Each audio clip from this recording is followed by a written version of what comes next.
Well, good afternoon, good evening, and welcome back to Partickhill Station. I know that there's a few people out there, me at Anfield Road and Mark Hemel down. Nice to see you guys, and I've been watching and checking you out to see what's been developing.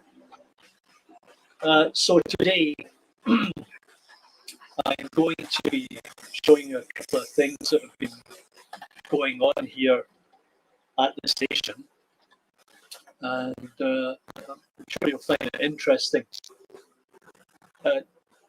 First and foremost, a couple of strange looking locos showed up here at Partickhill Station, the likes of which have never been seen here before, and in reality would never have happened.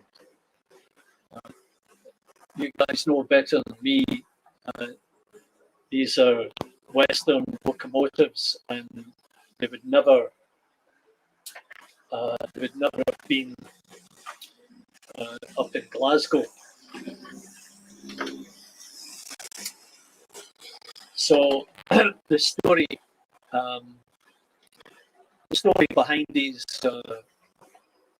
locos is, as you know, I've been busy the last number of weeks dismantling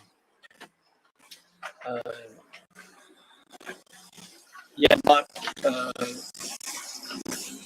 trying to get that one working. So as you know, I've been busy the last few weeks. Hey Digger, how are you?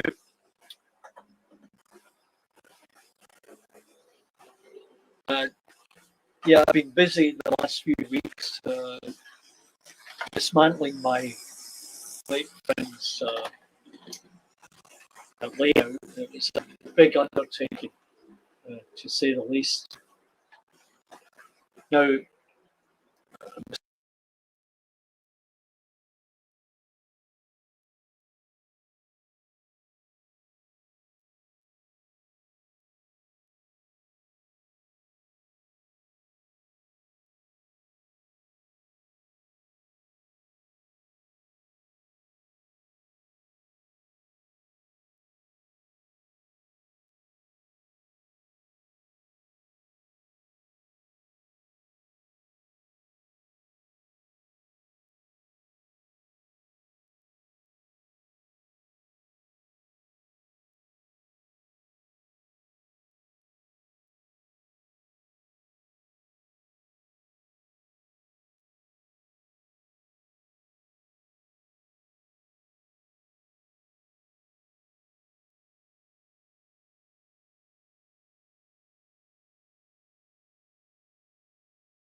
and if I turn that on,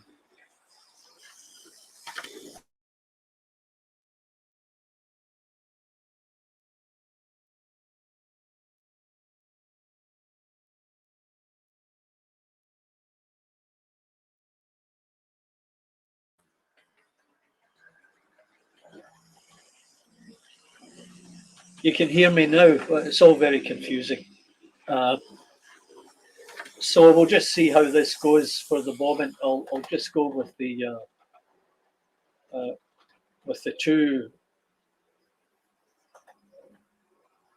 two views.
So how about that?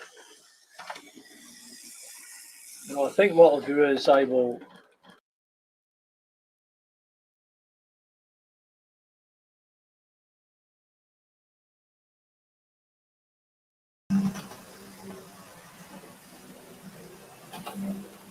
back again.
Okay, so I assume, yeah, it seems to be working there. I'm not really sure why that is.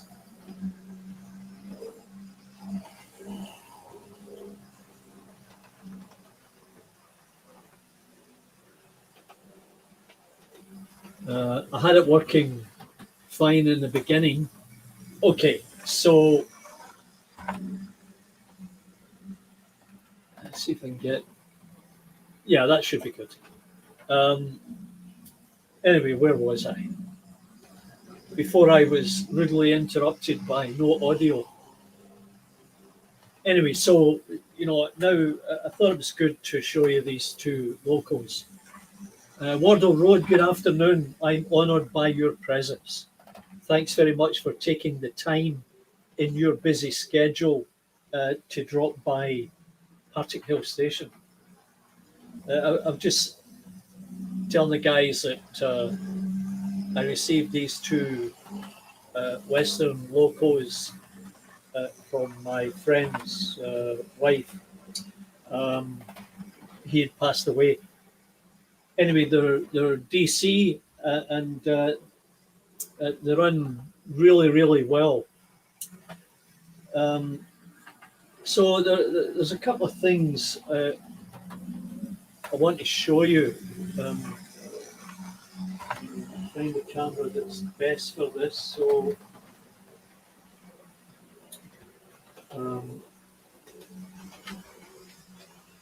let me just get the big light on to light this up better.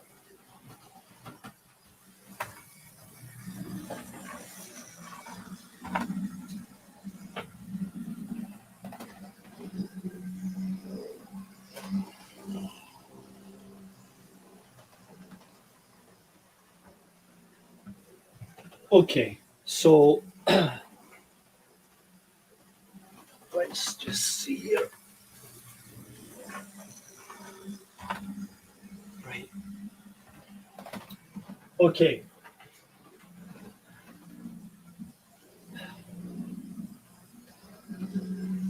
So we'll give you a quick tour around the layout.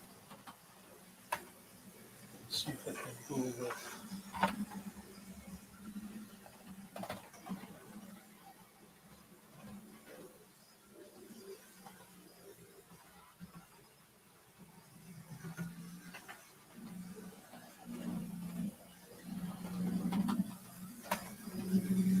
Okay. So as you can see, I haven't made any progress with the tunnels here as you come through the station. You would enter and then exit through these tunnels.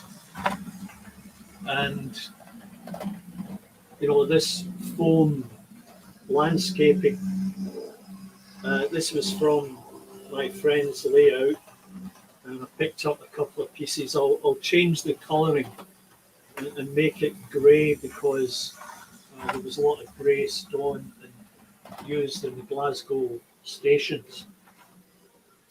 And these retaining walls, they're also from my friend's layout.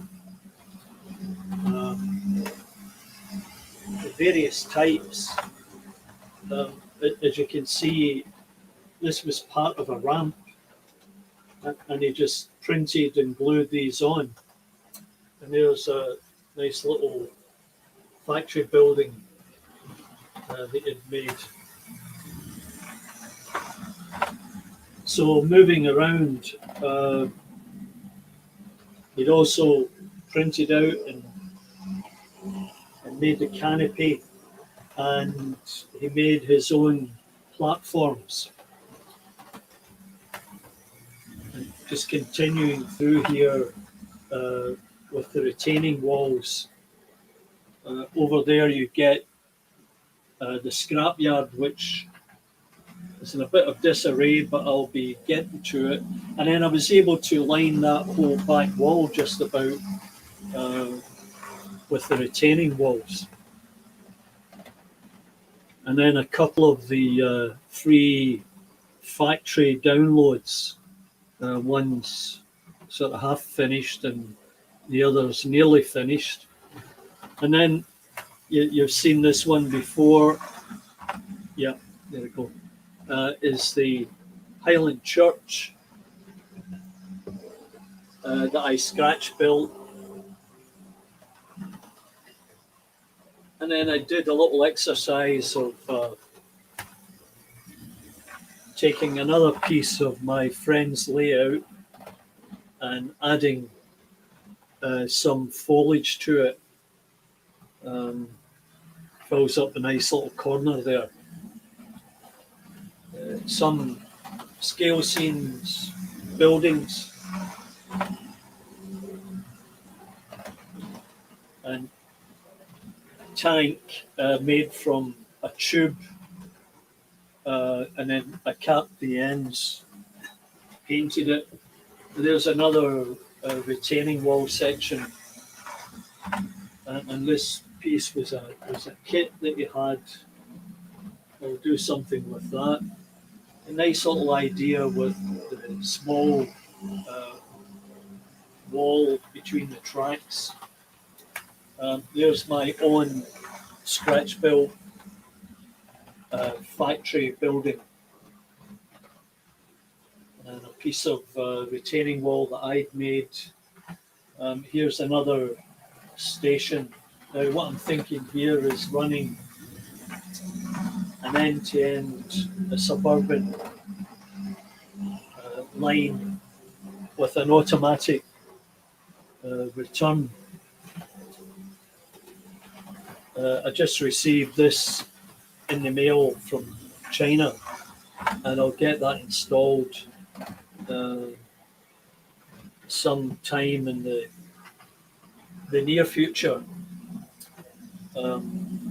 Yeah, you've seen my corrugated iron lamp hut. I made this with a tool that I purchased from Brunel Models in Melbourne, Australia. And there's another example. You've seen that one. That's the Anderson shelter. which many of you over the UK might be familiar with. Tony Northeastern, how are you, Tony? Once again, I am honoured. I'll stop talking in a minute and get back to you guys. I just want to make sure that you know what's happening around here. So I think talking about Tony Northeastern, there's the bridge, Tony, and I think what I'll do is I'll raise it up to the same elevation as the main street here, and then I'll build it so that it'd be like a road bridge across this area. That seems to me like a good idea.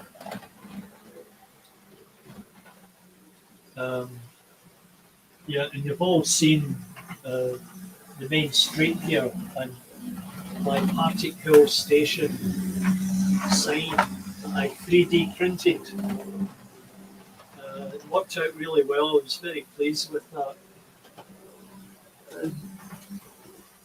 You see, Tony, it is Tennant's Lager.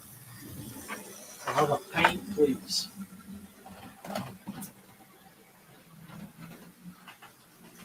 And there's my unfinished Turbo Princess.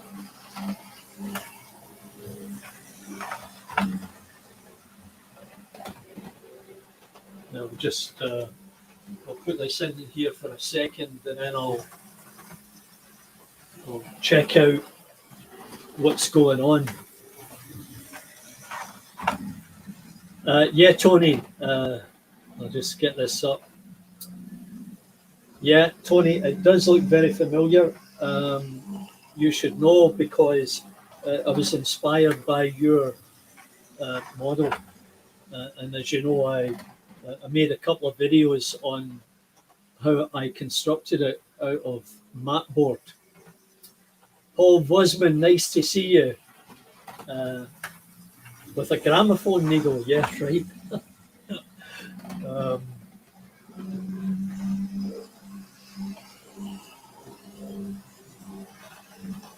Yeah, it's a long way to come for a pint. If you're lucky, you can find Tennant's Lager in the liquor store here. So the way it works is you have a liquor store, you can buy Scotch and all the rest of it, but they also have a section for imported beers. And in some of the outlets, you if you're lucky, you can find Tennant's Lager, and you find just about everything else. And in the beer store, it just sells all the local beers. So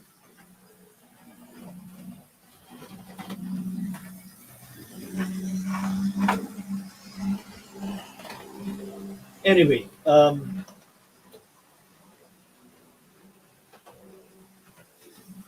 so another thing I'd like to show you is I've been busy with experimenting with my 3D printer. It is a filament type printer. Cost about $200 thereabouts, and you know, I started off pretty slow on it, got some things printed, and then I ran into a problem with it being plugged, and I thought I was having to remove the nozzle and do all that kind of stuff. And then I decided I would go to the library because, as I've told you before, the libraries here have 3D printers, among other maker equipment. And I downloaded the file for a relay box.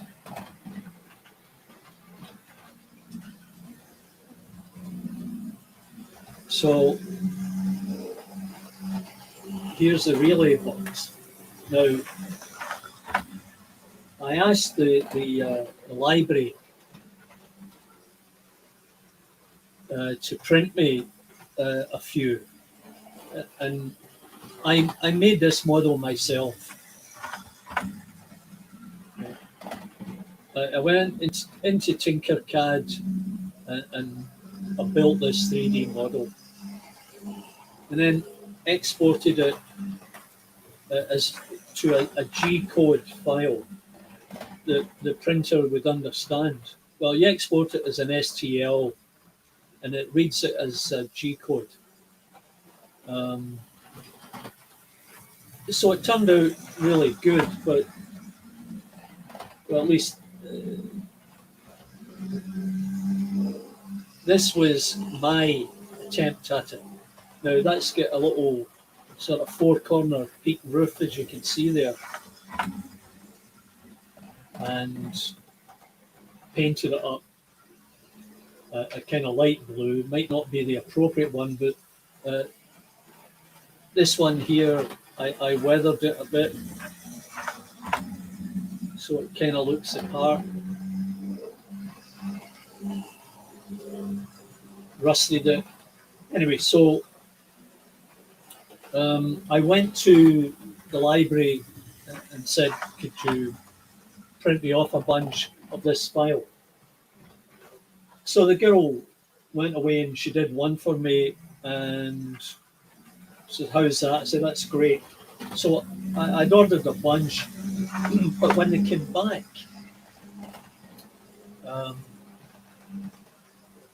they had that ridge or blob on the top, and the back side of it, I'm going to see if I can do a comparison here.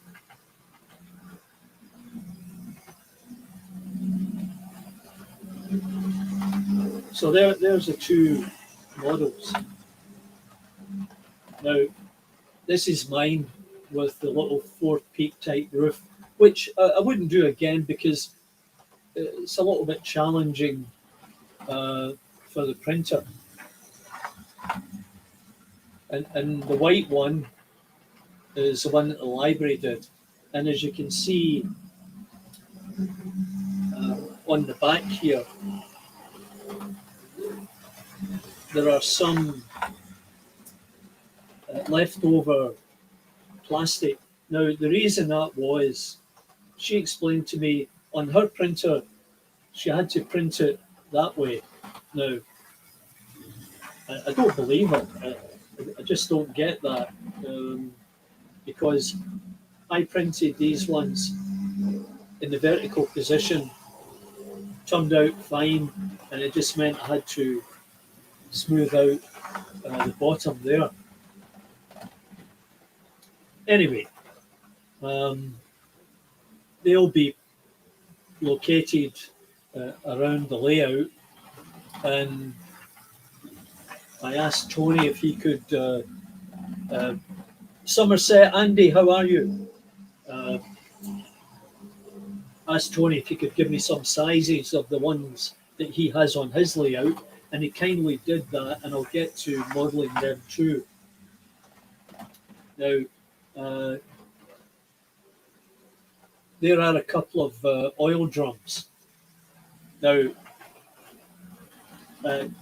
these were modelled for me by someone else, and they were done using a resin printer, and you get a smoother result.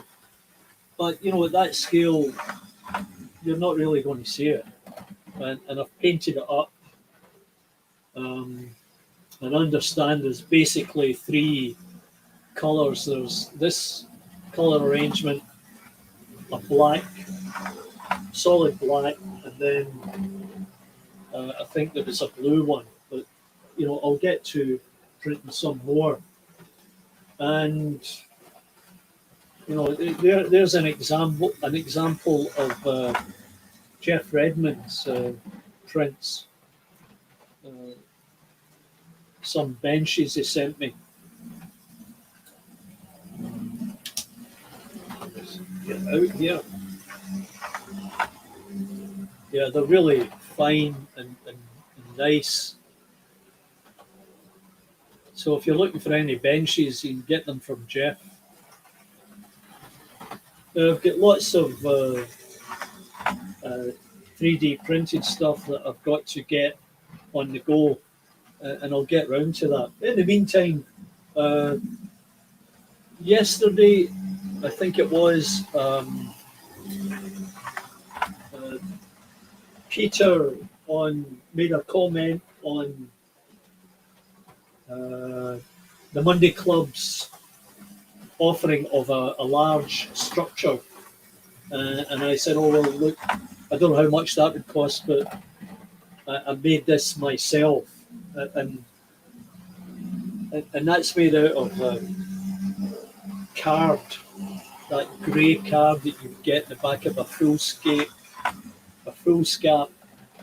paper, and then a tube and a piece of plastic pipe. I selected the painted and the rusted style of downloadable papers. It turned out quite good. It's a large building. It's a large building, and I'm not really sure how I'm going to fit this in, because, as I said, I would have a couple. Well, I'd have this suburban line going on an automated track, just going back and forth. Let's see if we can get a better view here.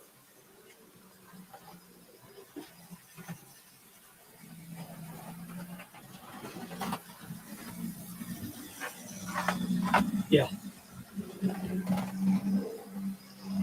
Okay, Tony, we'll catch you later. Thanks for dropping by. So,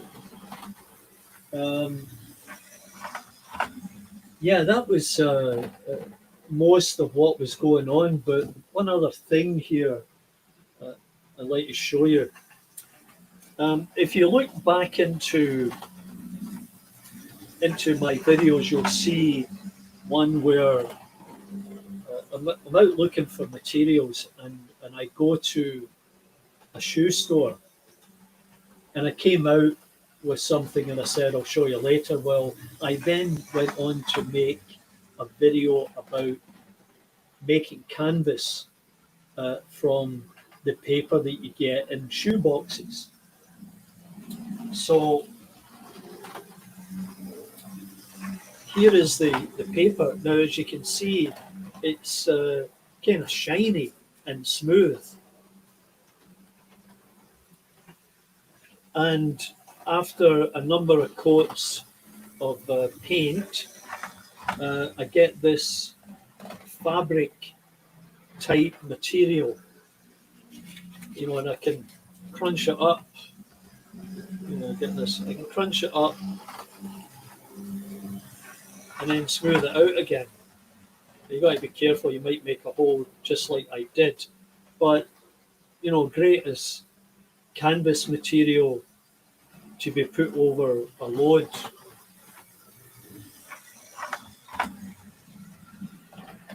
And yeah, I got some figures that I don't have out here, but I'll get around to getting them done as well. Somerset Andy, yeah, I've got the 125 sitting there. Maybe I'll give it a spin.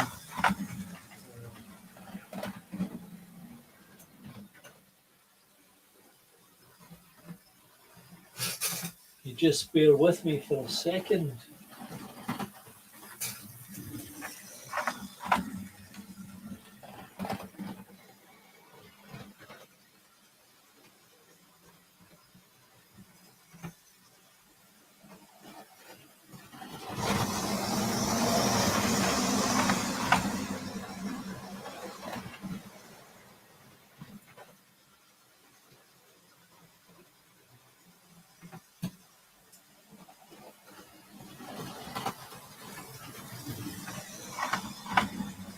Yeah, that's just for Andy.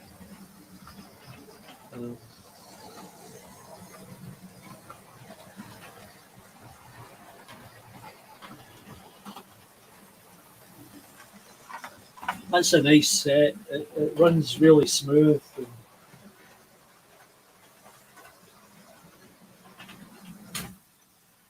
Oh.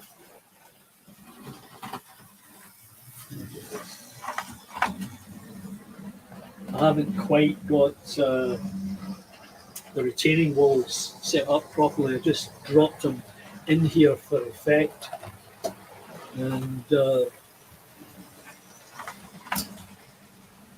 there's a lot of stuff that just gets in the way.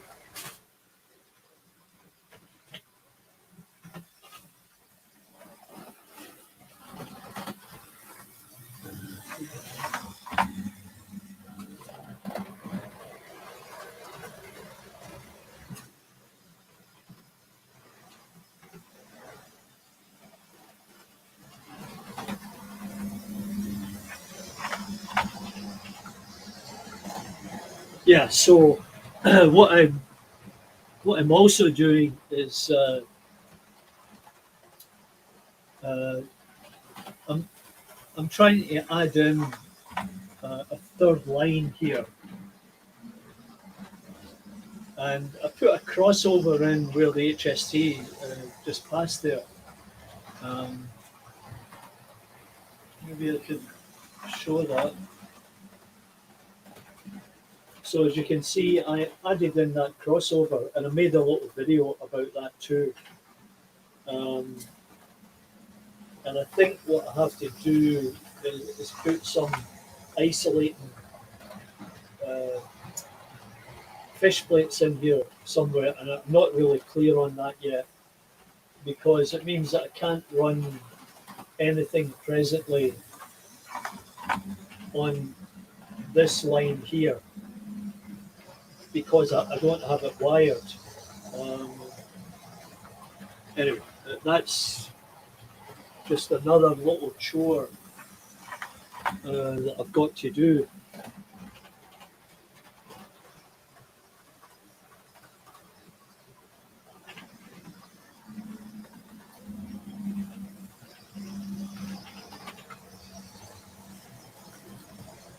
Let's just see if I can get something else out.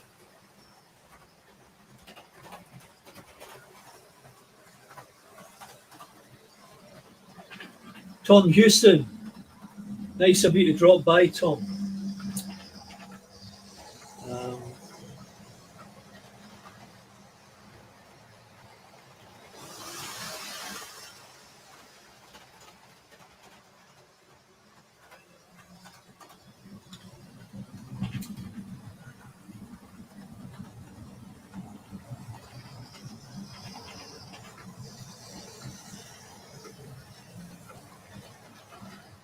I was just doing a little bit of repair work on the Ringfield motor, and that's why it doesn't have the tender cover on it.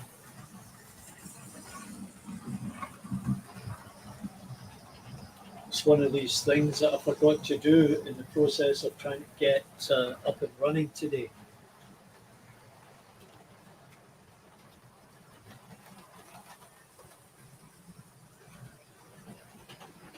Hello, Luke. What's happening at your place today?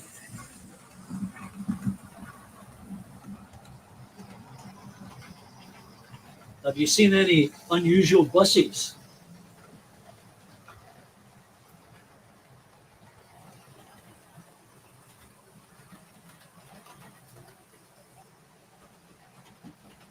So I eventually received all the little bits and pieces that I spoke about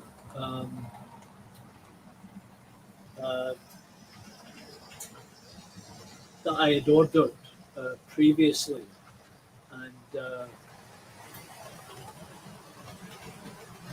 you know, I'd waited a long time, and of course I told you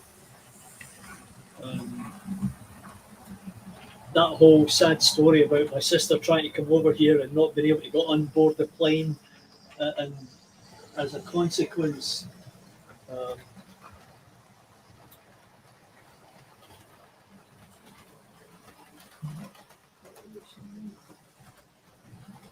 I never got my parts for weeks on end.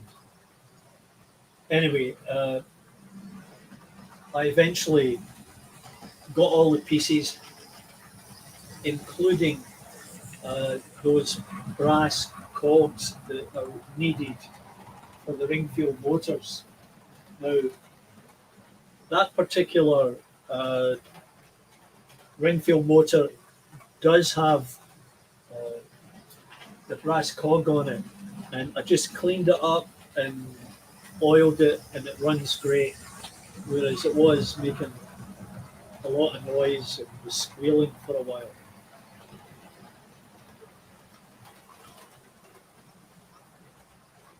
Yeah, that's very good, Tom. Yeah, if I could find the shell, I would put it on. So a quick look around here.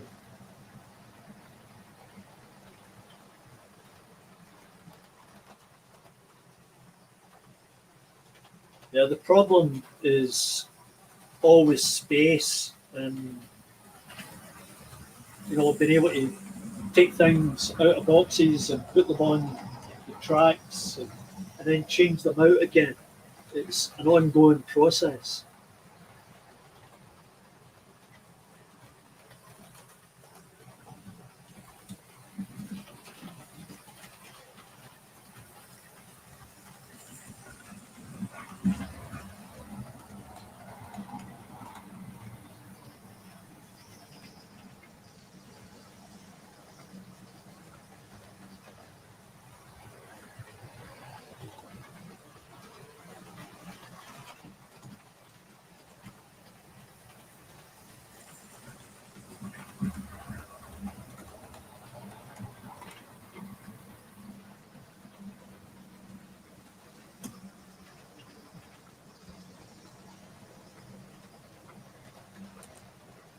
I was just trying to think and do something at the same time, and that becomes increasingly more difficult as time goes by. Uh,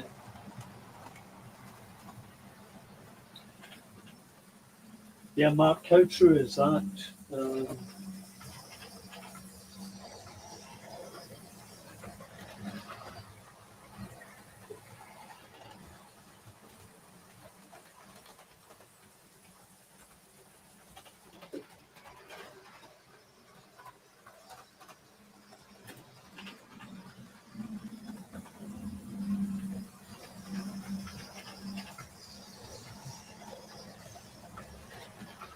All right, let's see if I can get something else out.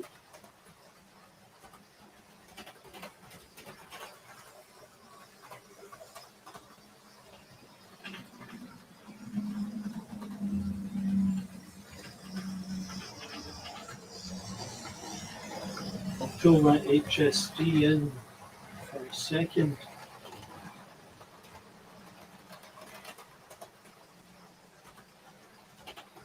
And I like this, because it's got lights on it, and the lights work, and it looks pretty good. So let's just see if I can get something moving here. Coming through the station.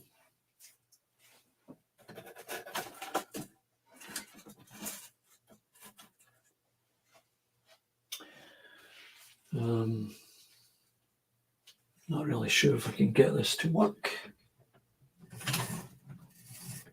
No.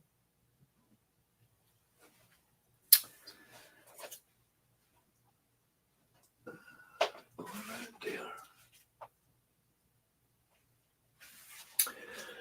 Well, let's just see if I can.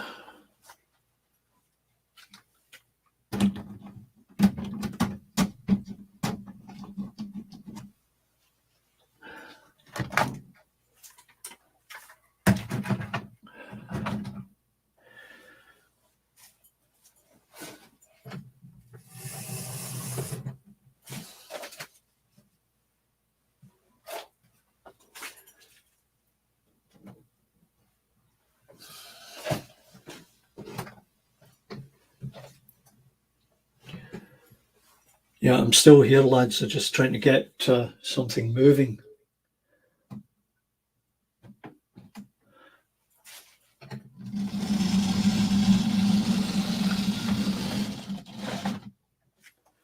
Yeah.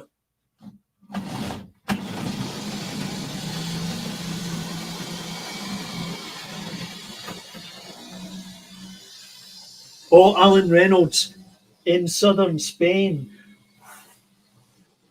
Buenas tardes. ¿Cómo está? Dos Cuba Libra, por favor, senor. I hope you're well, Alan. I'm enjoying your entertaining travelogues.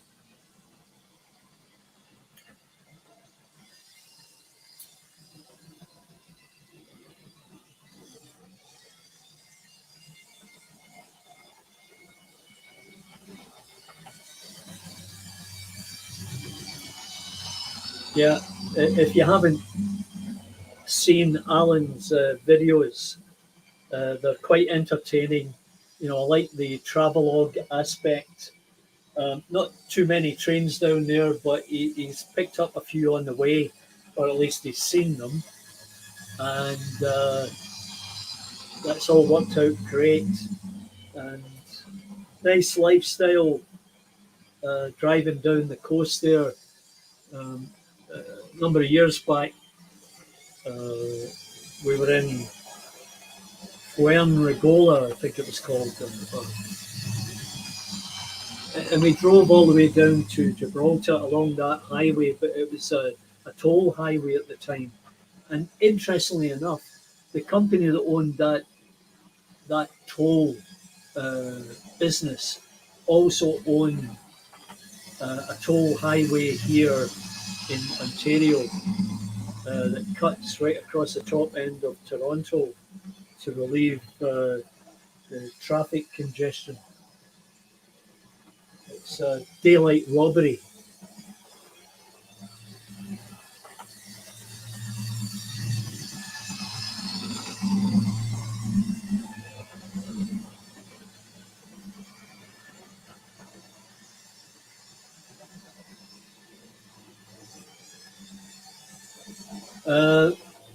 What am I going to 3D print next? Actually, I started last night on printing a ballast dispenser. And I think it took 3 hours to print the bottom half. And then I'll start printing the top half later after this broadcast. They don't. It's not a quick process. These small relay boxes. There, you know, that took 40 minutes to print. So once you set up the printer, I just go into the other room where the TV is and just pop my head in to check the printer every now and again. And, you know, the printer works just fine now. So I'm not really sure what I'll get into, but what I need to do is think about what am I going to model. And that is the key. You can go online and find various models to print, but you sometimes run into an issue of scale. I had a friend print me out some stuff earlier in the summer, and he's got the resin printer, and you know when I received them, there was a problem with scale. I'm thinking that he didn't understand the concept of 1:76 and N gauge and all of this. So as an example, he printed out a post box, and when I received a post box from Jeff Redmond, there were two different sizes, and obviously it was a problem of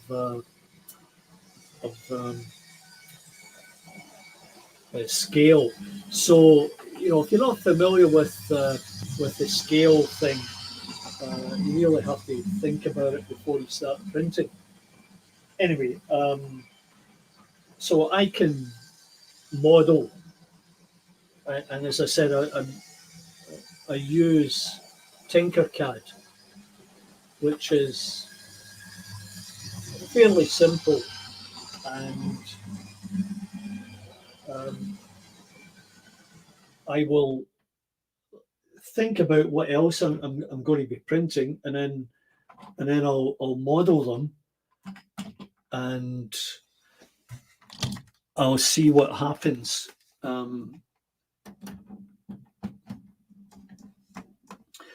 I'll see what happens in terms of what I can get done. Just try to figure out which track I should be on here.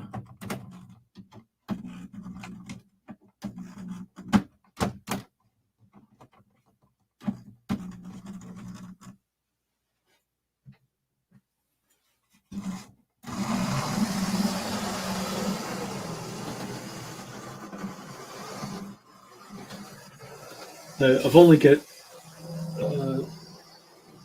one of those SPTs running at the moment, because the other one's buried in a box somewhere. But that's a Lima, and it runs really, really smoothly. I remember I was at a railway show a few years back, and there was a dealer there. His prices were always kind of high, but he'd say, well, the more you buy, the better deal you'll get. He was just trying to push stuff. Anyway, he called me. I was walking past his stall, and he called me and says, "Oh, Charlie, you're into Scottish stuff." He said, "I've got something for you." And he pulled this 2-car set out.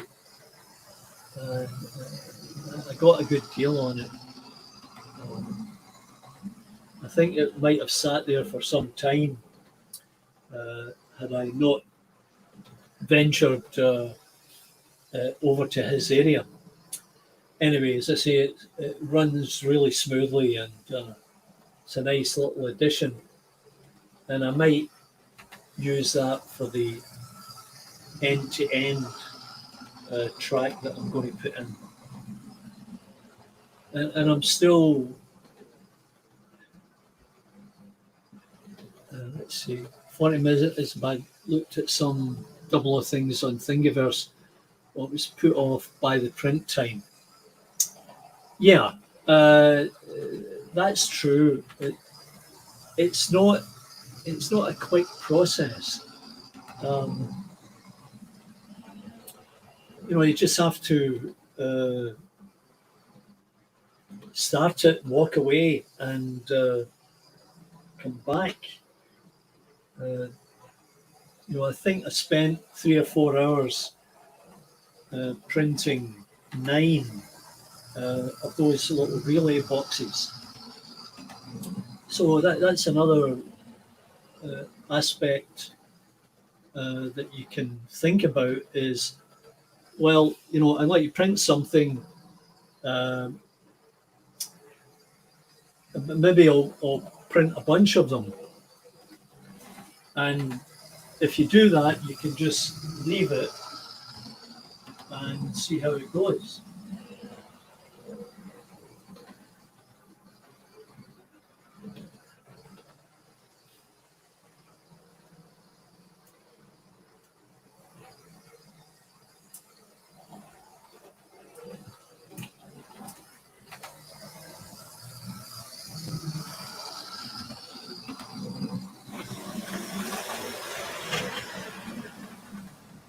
going to get this out here and see.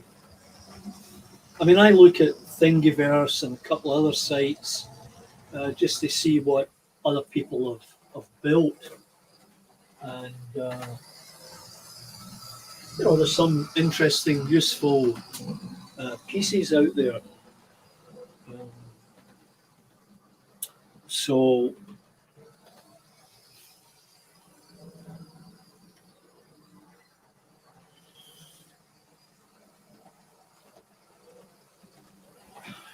just have a look around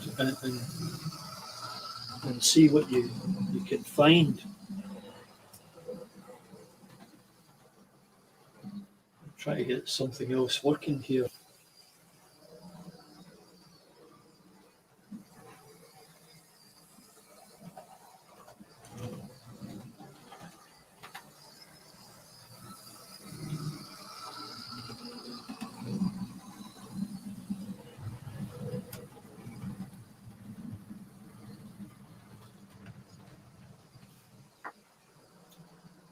Yeah, I think I have to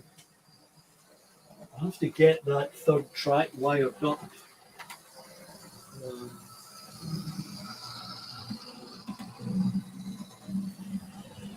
Yeah, I've got that one working.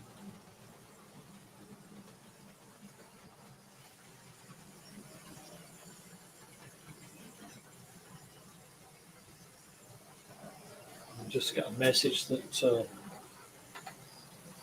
I'm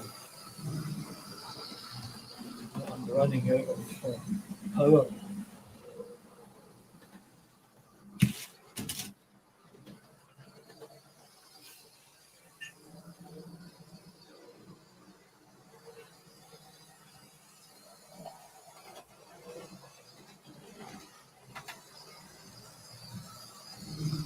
Yeah, just hang on, guys. I need to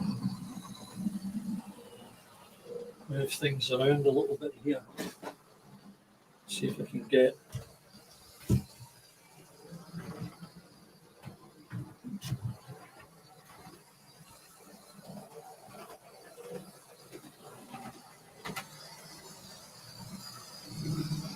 Yeah, so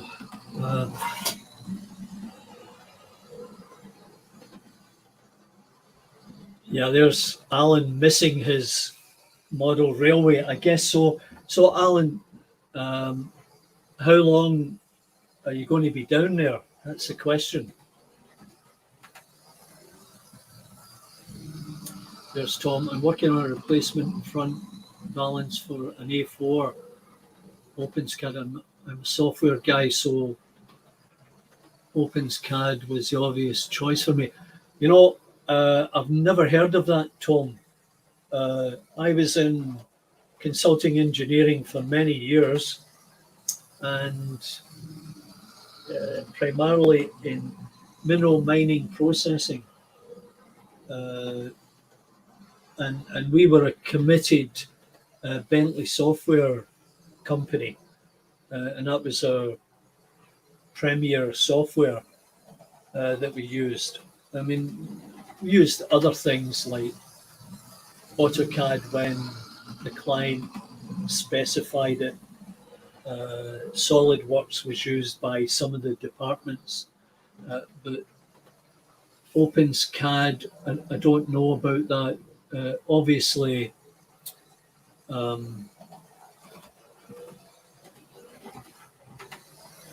obviously, you've researched it and found that from a form and manipulating the form perspective in something like an A4, you might require a pretty slick piece of software.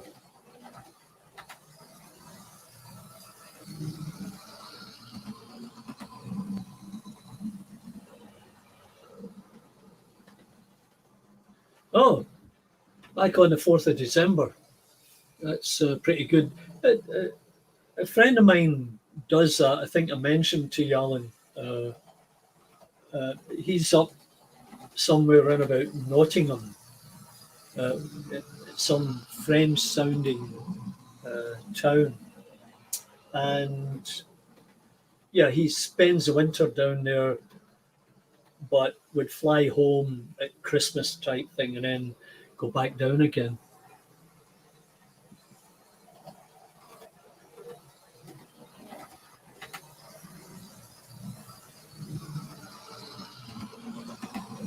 So what about that software, Tom? What is it similar to?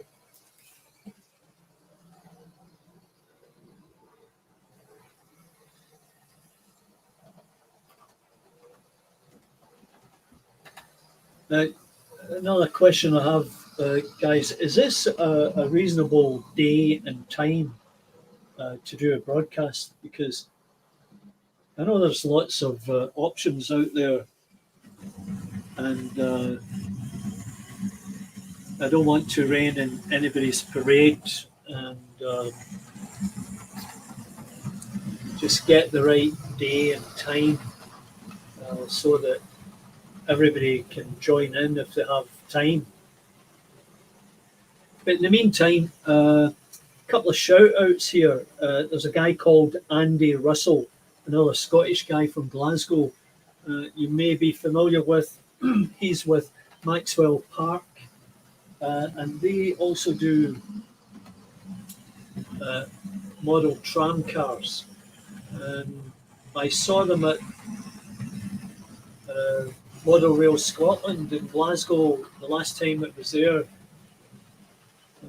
which I think is 2 years ago, or a year and a bit. And I saw these model tram cars running, which was great to see. Anyway, I contacted Andy and exchanged a few niceties, and he does some good and interesting videos as well. You should maybe check him out. Andy Russell, Maxwell Park.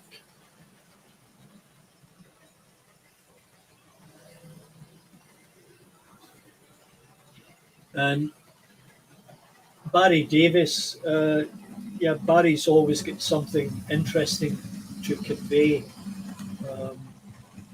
I enjoy watching him in the morning here, morning my time, and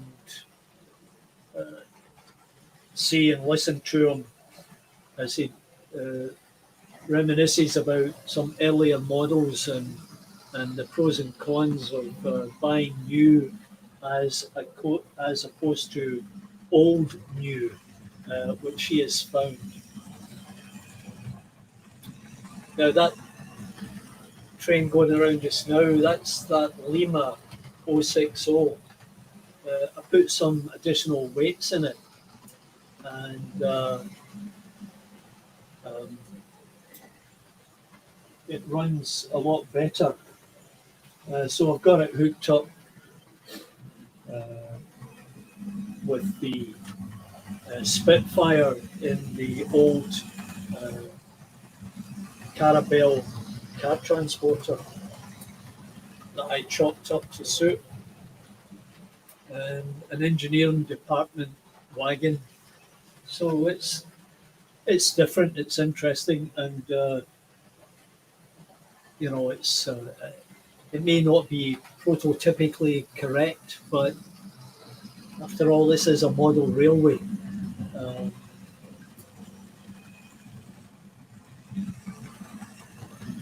So it's just something different to see.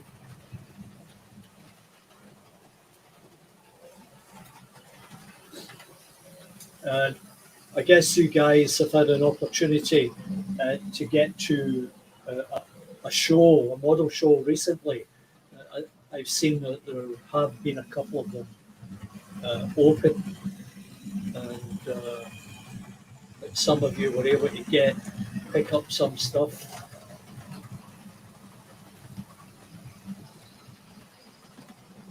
Yeah, rule one. Yeah, yeah, very good digger.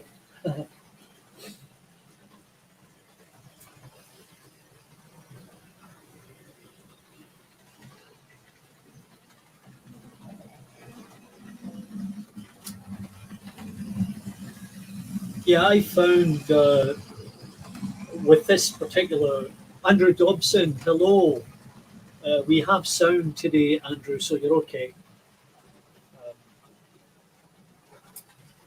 A couple of times Andrew had joined in and there was no audio.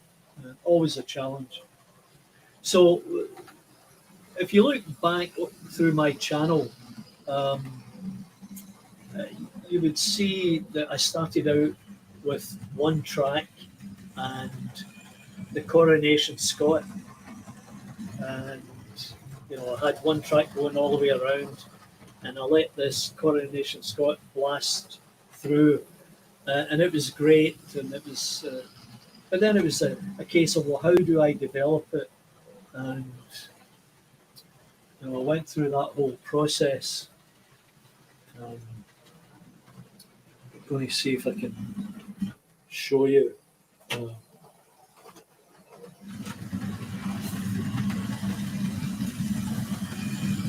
Not sure if you can see here.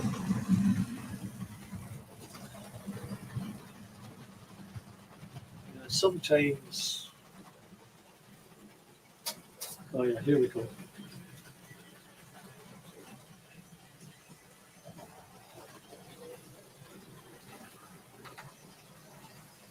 So that was a sketch that I had done of what I'd planned, and it's orientated the same way. That's the door over there, as you can see. Right, this camera isn't responding too well, but that's what. And also in here, if you can see that. This camera doesn't like being moved around, so I'm just going to put it back.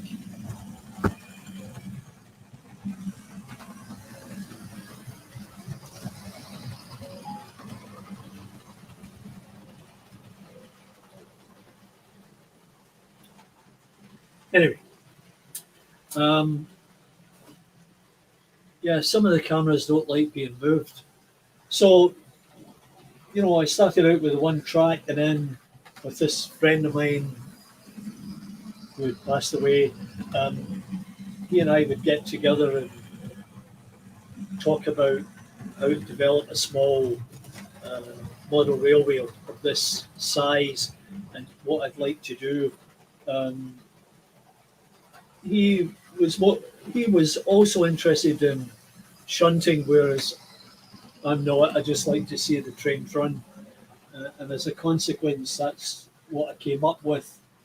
Um, the one problem is, well, a couple of problems, is that at the one end, uh, opposite the station, I have three loops in each direction. Um, so I have the down line and then two sidings, let's say, and then I have the up line and two sidings. Now, that might not be the best arrangement, but um, it works at the moment until I come up with something better.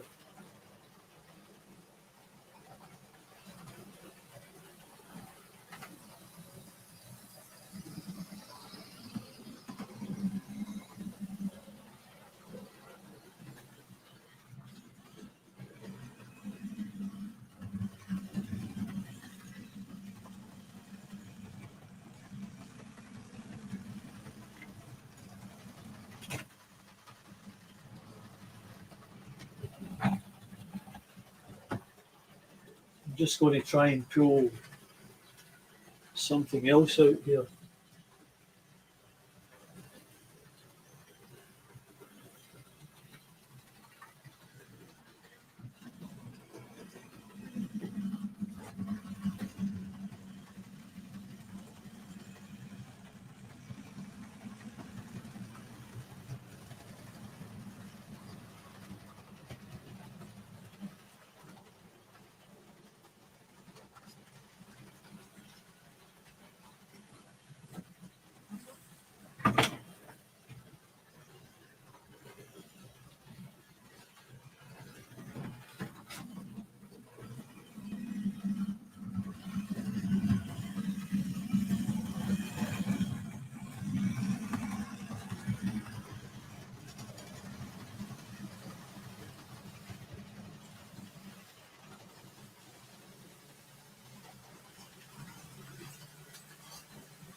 That's the Queen Mother that you see now.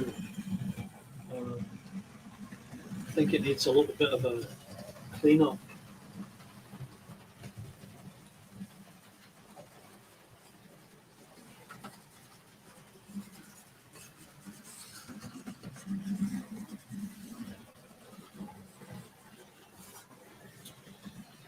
So where were we?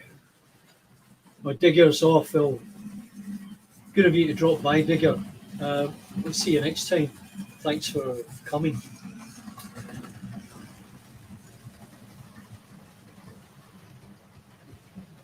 Oh, well, that's good. Thanks, Digger. I appreciate that.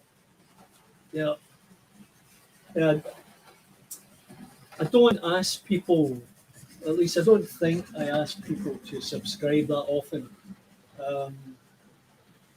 You know, if people watch it and they like it, they can make the choice. And, you know, as we know, it doesn't cost any money. It's all about entertainment and sharing information. Yeah. Okay, Mark, we'll catch you later. Thanks for coming. So, you know, we've gone through a couple of things. You know, you've seen what's new. We've spoken about 3D printing, and you've seen the sort of general update around the layout with retaining walls and buildings. So it's much more complex and interesting to look at. Maybe by next time I'll have that other rail wired up so that I can run a couple of trains at the same time, a little bit differently from what I'm doing now.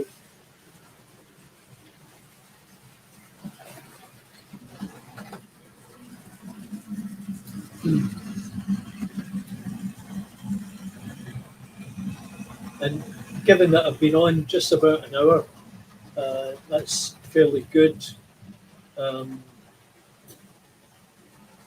Unless anybody's got any questions or anything they'd like to mention about their own layout,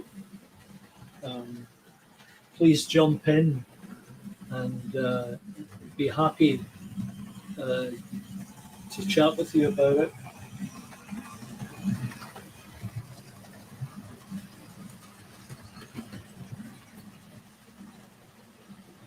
And I've been watching, I'll shout out to Mark over there in Donegal. I watched one of his videos this morning about the automatic train component that I showed earlier.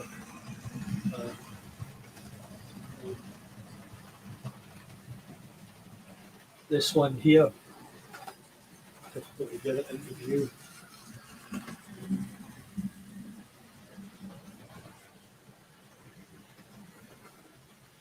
Yeah. Anyway, I watched his and it was quite simple. Getting things added on there, the diodes, and then wiring it up, and that gives you another option. I'm looking forward to adding that in.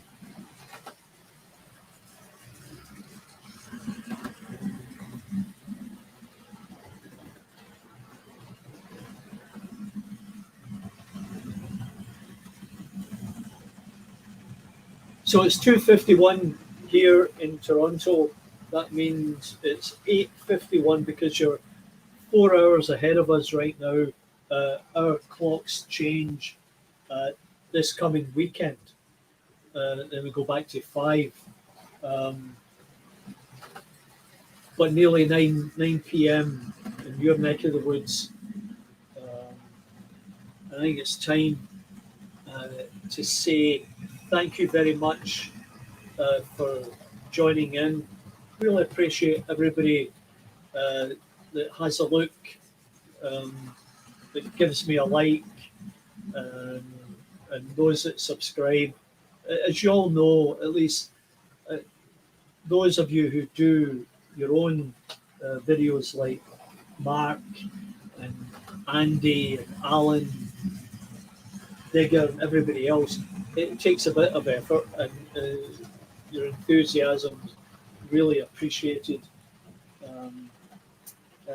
For those of you who don't do videos, there's lots to be seen. All these guys out there do interesting stuff and have interesting layouts. You should check them out for some entertainment, and you may learn and enjoy and find a new hobby. Anyway, so it's goodbye from Partickhill Station. Thanks for dropping by, and we'll see you next week sometime. 1853, 6:53.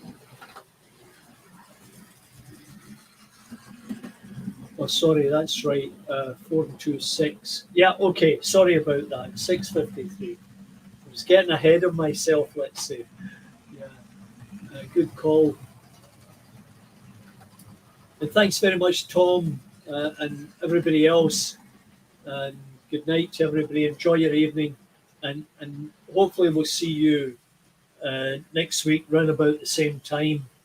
That seems to work for you guys. Take care out there, and you travel safe, Alan, and we'll see you on the web. Bye for now.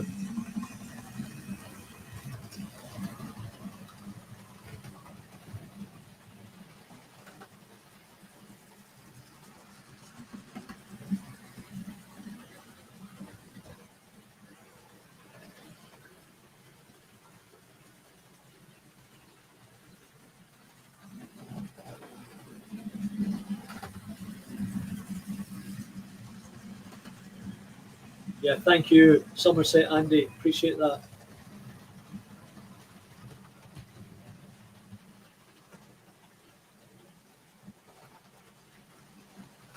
Cheers, Tom. And remember, if there's anything that you would like to see I might have, drop me a note. I'll see what I can do.